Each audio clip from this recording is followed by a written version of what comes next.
قال والدك مات طبيعي، بس تقرير الوفاة كان فيه جملة غيرت كل حاجة. الجملة دي هي اللي خلتني أفهم إن أبويا ما ماتش طبيعي. أنا وأبويا ما كناش قريبين، هو بنى نفسه من الصفر وأنا اخترت أبعد. مجالاتنا مختلفة غير بعض، بس من قريب كنت تعبان وهو سهر جنبي لحد الصبح من غير ما يتكلم كعادته. أنا ما شكرتوش وهو ما كانش مستني.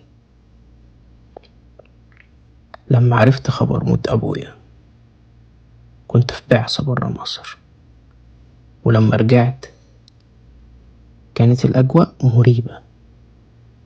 طلبت تقرير الوفاة أشوفه بحكم عملي، وده عادة فيا، خاصة إن كتير جدا بيستعينوا بيه في تحقيقات، في جرايم، خاصة بعد انتشار المخدرات والقتل بالكيمياء.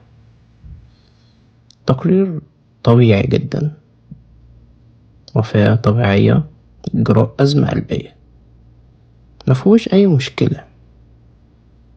لكن في نص التقرير استوقفتني جملة بتقول: تصلب غير معتاد في عضلة القلب. وده عكس اللي بيقوله التقرير تماما.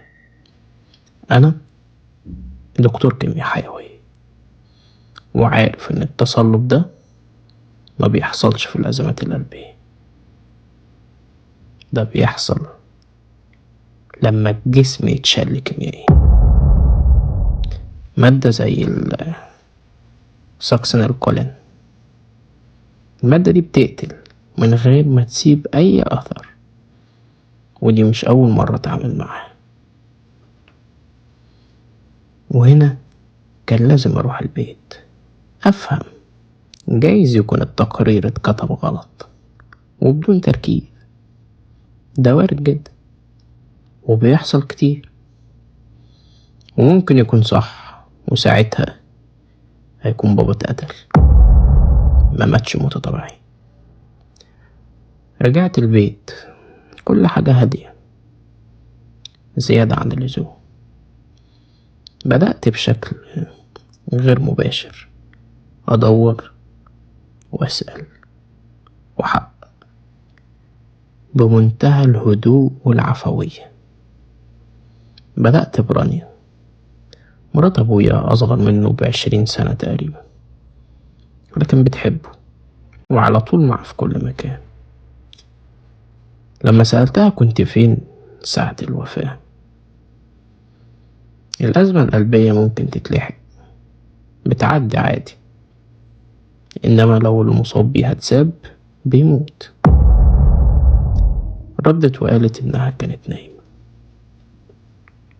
قلت تمام، بس كنت عارف إن في حاجة غلط.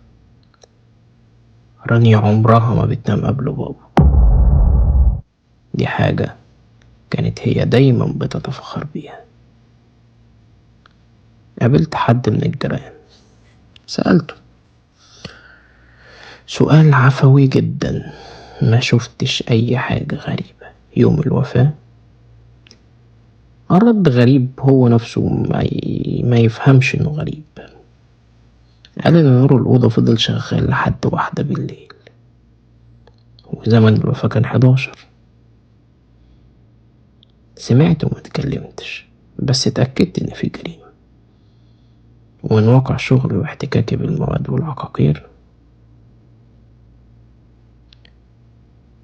مفيش جريمة كاملة. وهنا بدأت أدور في البيت، كل حاجة كانت طبيعي لحد ما فتحت التلاجة، وهنا كانت أغرب حاجة: زجاجة أنسولين صغيرة، بس المادة اللي جواها مش أنسولين. وأبويا ما كانش مريض سكر، كده في حاجة غلط، ولو واجهتها دلوقتي هتنكر. وتقول معرفش جت منين. لازم اصبر والاقي حاجة تاني. بس خلاص البيت كده مفيهوش حاجة، انا قلبته. ابدأ اشوف بقية الخيوط. دكتور فتحي. رحت للدكتور فتحي، وده الدكتور اللي كتب تقرير الوفاة الخاص ببابا.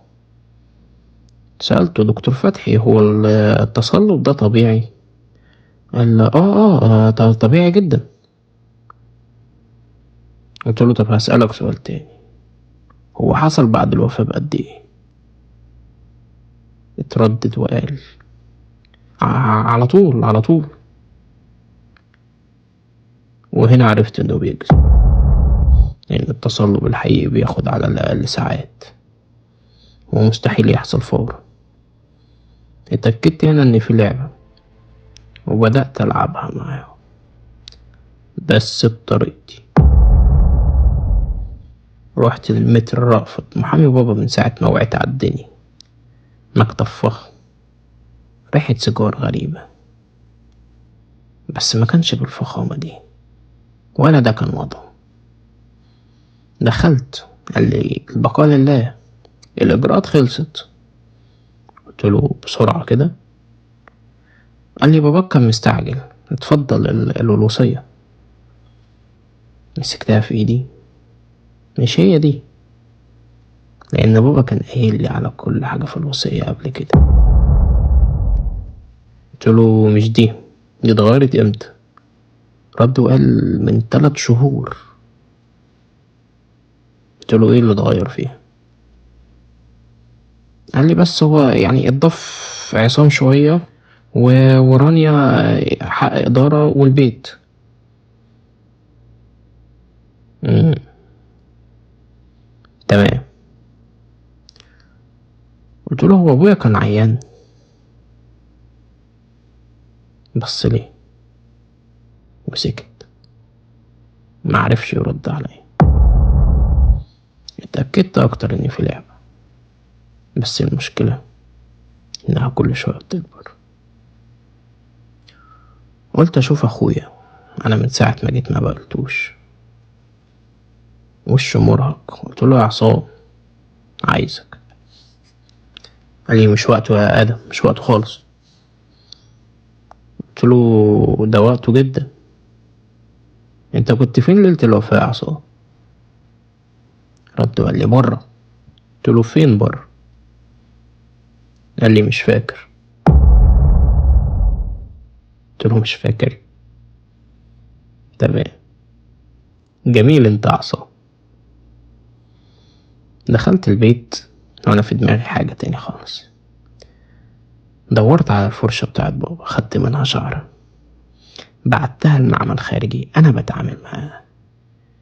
طلبت تحليل LCMS على MS للبلوكرز عموما. طلب غريب، بس بعد يومين جات لي النتيجة. انا كنت صح، ابويا اتقتل. قلت كده لسه الليلة ما خلصتش. استنيت رانيا تطلع ودخلت اوضتها. دورت في كل حاجة ما لقيتش حاجة، بس في سلة الزبالة خدت بالي حاجة مش عادية خالص. مايكرو نيدل، ودي إبرة مش عادية محدش يعرف يجيبها. خدتها وحللتها، لقيت فيها البلوكر وستابلايزر صناعي. ده مش شغل هواه، ده شغل للدكتور محترف. طلعت بره، رجعت تسجيل الكاميرات، مفيش اي حاجة. بس احنا البيت بتاعنا سمارت هوم، انا اللي مركبه. فعلت الفويس الساعة 11:08. كان في ريكورد غريب، حللته. النتيجة كانت صوت أنثى بيقول خد نفس هترتاح، والخلفية فيها صوت أنا عارفه كويس. بيقول: سألت ناصر الأول، وأنا اتأكدت إن الموضوع وسع أكتر من الأول. أبدأ أعرفكم بناصر. دكتور صيدلي، شريك بابا من زمان، لكن من كام سنة فضوا الشراكة، وسمعت من بابا بعد كده إن حصل بينهم مشاكل كبيرة. دورت عليه ولقيته في صيدلية قديمة كانت بتاعته من زمان وأنا عارفها. أول ما دخلت استقبلني استقبال جميل وقال لي: ازيك يا ابن الغالي؟ ضحكت، قلت له: تفتكر؟ قال لي: افتكر ايه؟ ما ردتش. قلت له: يا دكتور، انا قدمت التقرير من تاني وتم فحص عينة كانت محفوظة وطلعت الوفاة مش طبيعي. اتوتر ورد بخوف وقال: ازاي مش طبيعي؟ تصلب الشرايين ده حاجة طبيعية جدا ودايما بتجيب أزمة.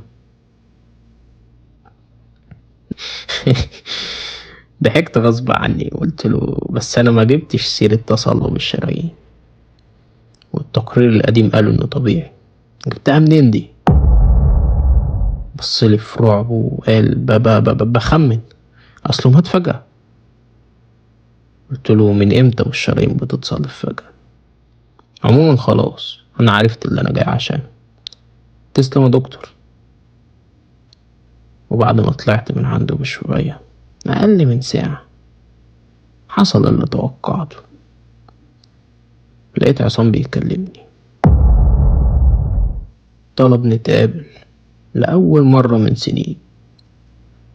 ده عصام اللي كل ما اكلمه يقول لي مش وقته. وهنا اتأكدت من كل حاجة. قلت له: مفيش مشاكل، بس كلم فتحي وناصر ورأفت يقابلونا عند رانيا في البيت. متأكد انك معاك ارقامهم ومش عايز كلام كتير، وانا نص ساعة وهكون عندكم. دخلت لقيتهم متجمعين: رانيا، عصام، دكتور فتحي، رأفت وناصر. قلت: كل واحد فيكو خد حتة من الصورة، بس محدش عارف الصورة كاملة، فانا هعرفها لكم. المادة ناصر بيه هو اللي صانعها. تنفيذ رانيا انت اللي اديتي الحقنة. حطيت المادة في التلاجة وكتبت عليها انسولين، مع انه مش مريض سكر يا غبية. والابرة اللي خدوا بيها حتى مش ابرة انسولين، دي ابرة مصنعة. انت حتى مرمتهاش برا البيت يا رانيا. القانون، المتر رأفت العالمي صاحب العلاقات. خلصت الإجراءات، ضربت الوصية، وبشبكة علاقاتك عرفتهم على الدكتور فتحي. دكتور فتحي دورك كان جميل. دكتور فتحي الدكتور الشمال العبيط اللي مش عارف حتى تصلب الشرايين بيحصل في مدة قد ايه، واللي بقدرة قادر غير من فيات 128 لسكودا اوكتافي، وعزل من حارة الكومباوند في شهر. كل ده بفلوس راس الحية البرنس عصام. وهنا يجي الدافع. عصام، انت الدافع وانت اللي بتدفع، مش صح؟ دفعت فلوس في دم ابوك عشان تخلص منه وتعالج فشلك يا فاشل. بس ازاي تفكر في كده؟ ابوك عمره ما منع عنك حاجة. فهمني ازاي؟ رد عصام وقال: ابوك عمره ما منع حاجة، بس كان دايما بيسمم بدني بكلامه عنك. اخوك ناجح، اخوك الاول، اخوك ما بياخدش ولا مليم، بطل فشل، اتعلم من اخوك، لحد ما كرهتك وبكرهه هو كمان. رديت عليه وقلت له بس كده؟ عشان كده ترافق مراته اللي هي مرات ابوك يا اهبل عشان تقتله وتاخد الورث؟ ده انت وسخ وساخة. وهنا صرخت رانيا وقالت اخرس قطع لسانك. ابوك كان اكبر مني بس انا عمري ما حبيت ولا احب غيره. ربيت بسخرية وقلت لها عشان كده قتلتيه صح؟ رانيا بصت لي وقالت على فكرة ابوك كان عارف، هو اللي طلب وهو اللي خطط وهو اللي امر وادى التعليمات. الحقيقة ابوك كان عنده مرض عصبي مؤلم جدا ونهايته نهاية بطيئة. كان بيموت من الألم قدام عناية كل يوم 1000 مرة، وكان كل خوفه من زيادة الألم مش من الموت. طلب نهاية نظيفة وسريعة، اختار نهاية غير الألم.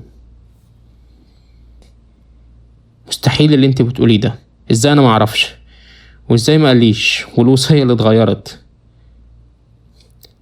قالت لي بص على اللي فيها هتلاقيه هو اللي غيرها بإيده، امضته محدش بيعرف يمضيها غيره.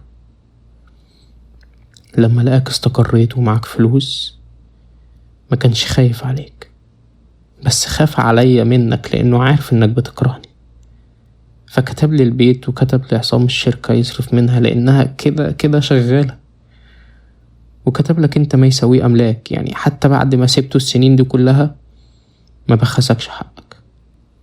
ابوك قبل ما يموت حاول يقابلك كتير، انت اللي كنت دايما مش فاضي. بص على تليفونك، رسايلك، بريدك، هتتأكد من اللي بقوله. قلت لهم انتوا كدابين، كلكوا كدابين، وانا هحبسكم. مشيت ومفكرش غير لو كلامهم ده صح. قد ايه انا كنت اناني. رحت شقتنا القديمة اللي كانت في اول حياتنا، وهناك كانت المفاجأة. قعدت لوحدي قدامي كل حاجة، تقرير الوفاة، الإبرة، نتيجة التحليل، وورقة لقيتها تحت الملف قالوا لي بابا سابها لي. فتحت الورقة